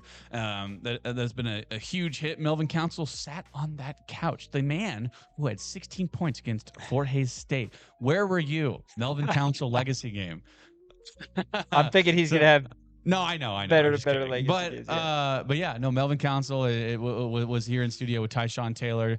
Obviously, Hanni is doing his show. He's got a lot of big time guests coming up. Kerry Meyer, who is like, he was my idol growing up. It was like him and Garth Brooks, who I just wanted to be. I wanted to be a country singing football player. Apparently, they didn't have a college degree for that. So I know, isn't that ridiculous? That's silly. I know, it's so stupid. But yeah, no. So Hanni's got his show coming up. Tony Sands, Kenny Logan going to be available. So check us out on YouTube. Subscribe to our stuff because it's obviously very helpful for us because we love the content that we're putting out, and it's if you guys are able to share it or tell your friends about it, please do so. Follow us all over socials as well at the Kansas Nation on Instagram, Twitter, TikTok, Kansas Nation on Facebook, anywhere. We're going to be all over the place. I live tweet every single game. Please don't get mad at me if I tweet something you don't like. Also putting out constant clips of our shows as well as other shows. Jayhawker Podcast with Napier Katie. I believe Sage Wimes. That episode is either up or getting uploaded as we speak. So check out all of our great content at KansasNation.com as well as everywhere. YouTube, Spotify, Apple Podcasts, Instagram, TikTok, Twitter, Facebook, anywhere. Except for we're not on LinkedIn, I don't think. Don't check us out on MySpace. Great. No Zanga, no MySpace. Great plug there. Zanga, how Dan old are Courtwright. you? My God. After this, we're going to hear from Trey White and Melvin Council. One thing that we love providing for you guys are all the press conferences throughout the week, post-game, anything on that front. Let's hear from Trey and Melvin after the 36-point victory in the exhibition finale against Fort Hays State. And you were 10 of 10 from the free throw line. I think you were perfect again tonight. Just the key to your play and your comfortability, getting to the basket and making those type of plays and being able to finish. I mean, coaches talk about it again, just get downhill and be aggressive and stuff like that. And I got to do that to make sure my teammates open, like Trey, Cole, find them in the corner. So the more I be aggressive, the more it's going to open up for all of us. And Trey, it looked like you were having fun tonight. You hit a couple threes and did the. And are you? I know you haven't been here long, but are you warming up to these guys? And how does it feel to get out on this court? Yeah, I feel like we warmed up in the summer. Like I said earlier, this is probably the closest group that I've ever played on. So when we came out here for the first game, it was seamless. So we had fun tonight for sure. Darren didn't practice yesterday. Coach said, did he have any new specific messaging for the two of you coming into this game in his absence? Really just next man up mentality. I feel like that's our whole message for the year. I feel like one of our greatest gifts is we versatile, our depth is crazy, so one man out, next man up. Yeah, just piggyback on Trey, next man up, and we can't rely on Darren. We got to help him too. So yeah, following on that, how important is it for you guys to get some run without him and just kind of see and feel what that's like?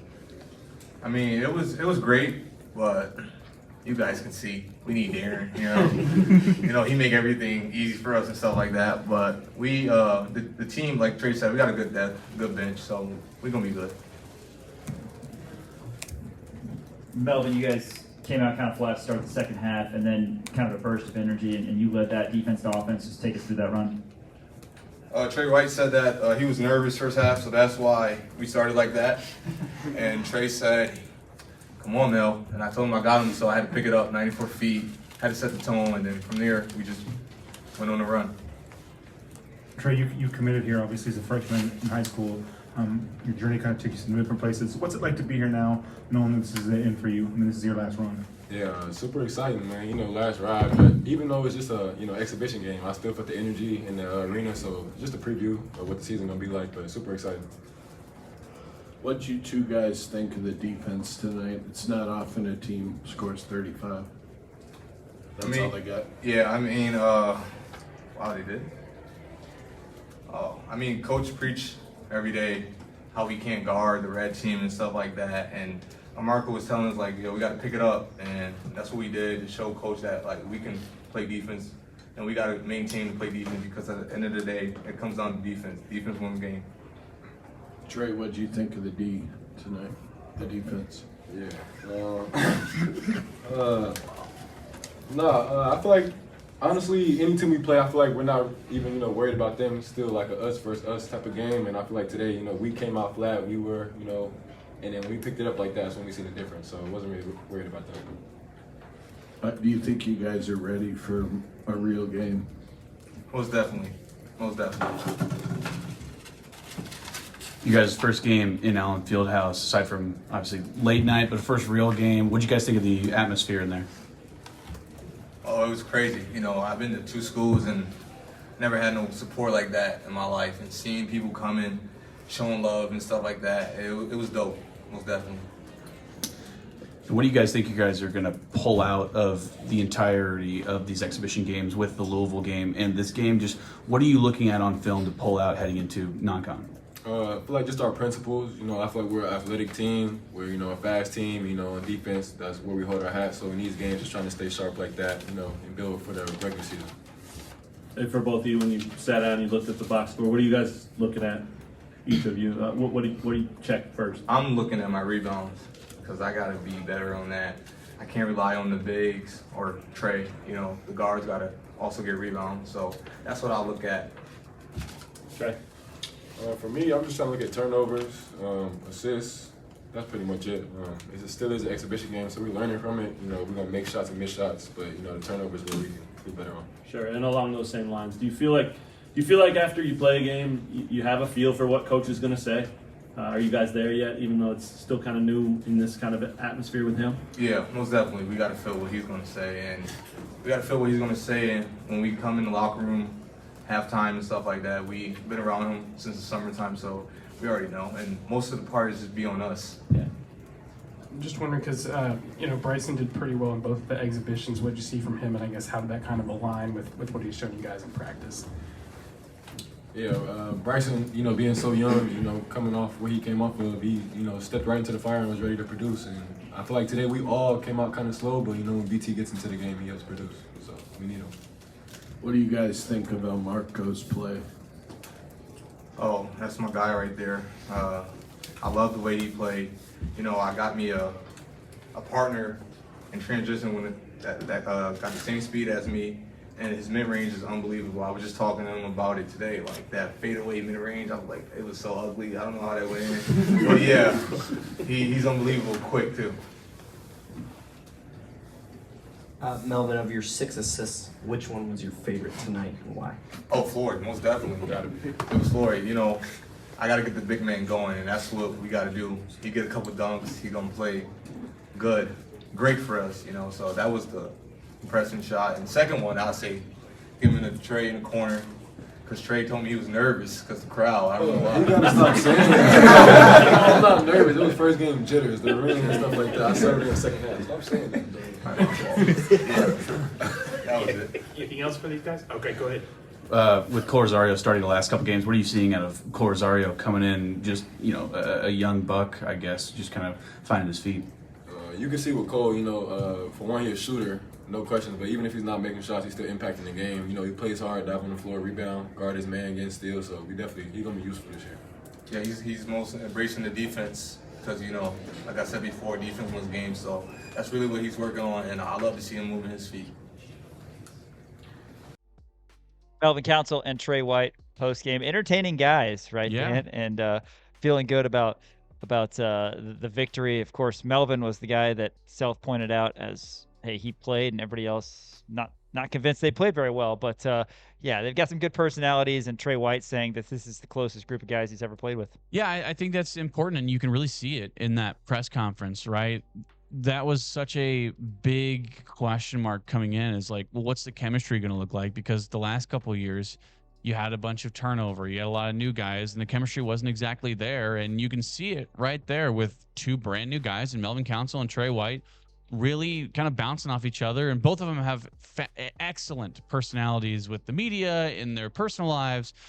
So you absolutely love to see it. And I like that Melvin Council kept on calling Trey White out, saying that he was nervous. Well, he went 2 for 3 from the 3-point line and had 11 points, 12 points. Yeah. So if that's nervous, then it's still pretty dang good. I like to see what it's like whenever he's not nervous. Yeah, he didn't play nervous, and Melvin obviously just kind of poking at him a little bit there. But yeah, nice seeing the guys kind of come together a little bit. It wasn't always great, but a nice run in the second half gave KU separation over Fort Hays State. They win it 71-35. Didn't score as many points as maybe you thought, but Fort Hays only scored 35. So you're going to be fine, and no matter who the opponent is, if that's the case. KU takes on Green Bay in the season opener Monday at 7 o'clock, 5:30 pregame show you can listen to on Sports Radio 810 WHB. And then the big one a week from tomorrow, KU and UNC at the Dean Dome. Loaded non-conference schedule. You get a chance to go up against North Carolina, who was really impressive in exhibition as well.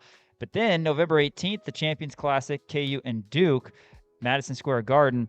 You get 3 games at the Players Era, which we're not talking about too much. Notre Dame and Syracuse are ACC teams. KU has them back-to-back on the Monday of Thanksgiving and the Tuesday of Thanksgiving, 2:30 tip-off for both of those. Wednesday, we don't know who will play, but probably a good team if KU has success in those first 2. And then December 2nd, UConn comes to town. So it should be another fun one. Yeah, and Bill Self never shies away from loading up the non-conference schedule, right? Because he wants to get his guys ready as early as possible to get ready for Big 12 play. And I really do love the fact that we have all these tough games scheduled. Now it's going to start off with Green Bay, again, kind of another evaluation game, if you will, because Green Bay won 4 games last year. They have a hacky sports talk radio show host as their head coach. So it's not going to be anything, too much you can really pull out of that, other than probably just some different rotational pieces really kind of working in. But at the same time, you want them to continue to build the chemistry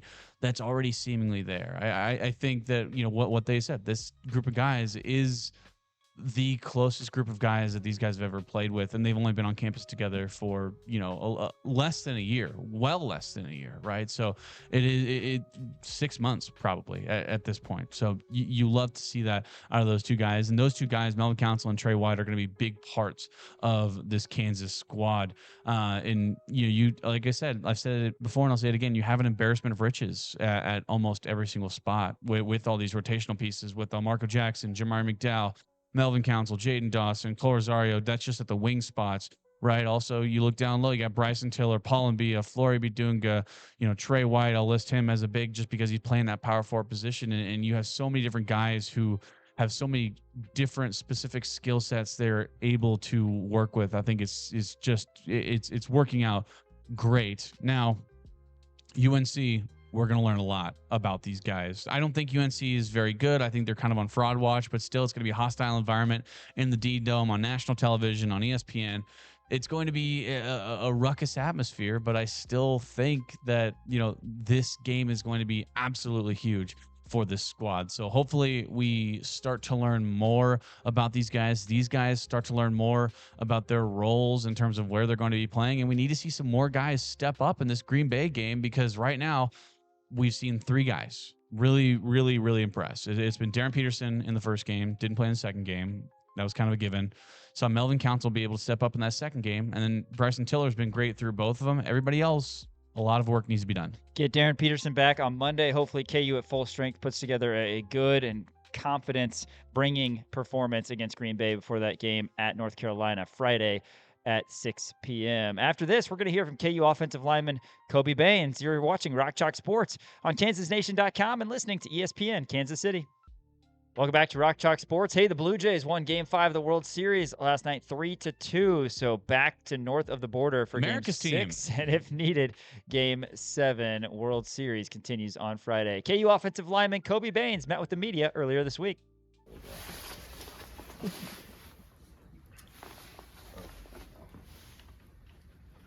Kobe, what's the response been in practice this week to the defeat last week?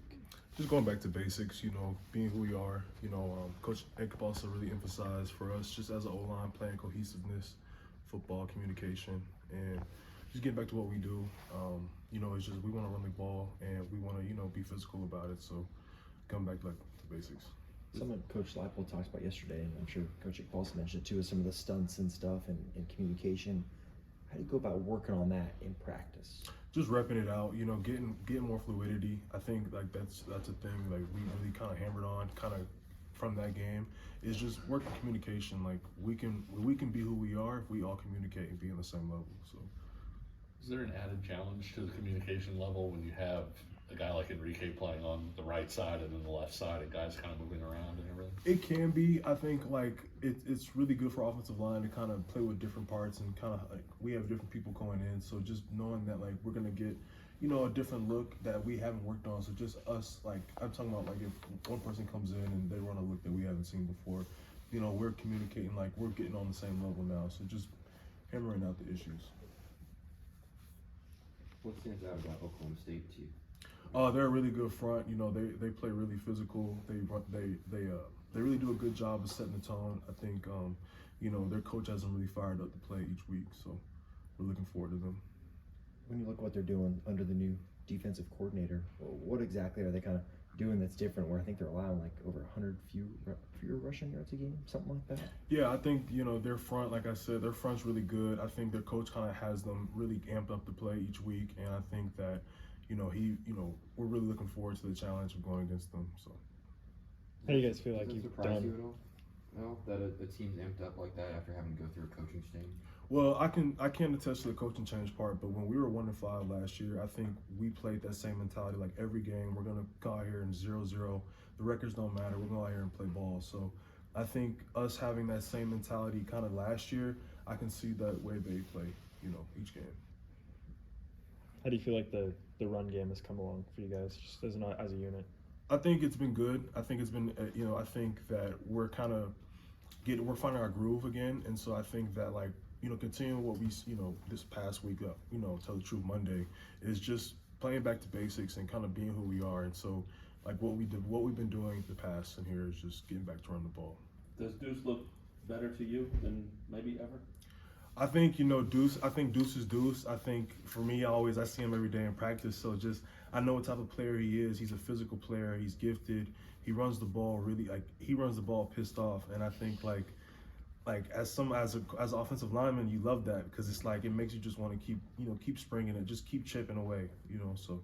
What did you see on that touchdown that he got the other day? I mean, he is determined. That's one thing about Deuce, and he will find any way he can to get in the end zone, and he will put it all on the line for the school and for the team. So when he's out, is that noticeable? I mean, that's an element that not everybody has. It's kind of between the ears type of thing. Yeah, I think LaShawn has done a great job, and Harry and Johnny Thompson and all the running backs have done a really good job. And I think that Deuce kind of adds just his own style to it, and LaShawn has his own style as well. But I think, they're really good backs, and so just having a good room like that and playing with a room like that is really exciting. How has Amir grown? Because it seems like some of his best games have been here recently.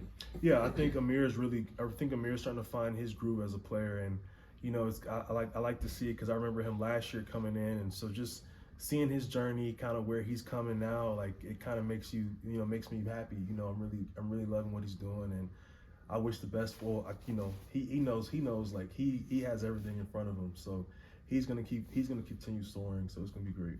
Kobe, you guys have been in this position before, chasing down a couple of wins later in the season to become bowl eligible. Anything you learned in the past in those situations that will help you in the next 4 or 5 weeks? Yeah, it's the same. We have every week. Like, we don't change who we are. We don't change the operation. Like, no matter how the game goes, win or lose, we're gonna continue doing what we do. And I think like having a steady process like that and continuing it throughout each week and continuing no matter who we play, we're gonna do what we do, our fundamentals, and just all of us playing together and playing free. I think that really just allows it, and this program really allows us to do that. So the coaches really have a good mindset with us. That's KU offensive lineman Kobe Baynes. Hopefully those guys have a good bounce back performance. Coming up on Saturday, KU Oklahoma State at the booth at 3 o'clock. Thursday night football tonight, Daniel. It is the Ravens at the Dolphins. What do you like? I love the Dolphins on this line. I don't think Lamar Jackson is going to be up to snuff. We were talking about this. Yeah, like, it's how a big many line. points is he worth? Because the Dolphins might be favored, and it's a 7.5-point line in favor of the Ravens with Lamar there. It's in South Beach. Give me the Dolphins to cover the spread. They do not win the game. Derrick Henry anytime touchdown minus 240. Free money. Tua Tagovailoa interception minus 134. I So mean, mean. seriously, the dude throws picks all the time, right? Hey, that's gonna do it for Rock Chalk Sports tonight. For Elijah Schmidt running the operations and Dan Courtwright, I'm Sean Kellerman saying we'll catch you tomorrow from 4 to 6. Thanks for listening on ESPN Kansas City and watching KansasNation.com.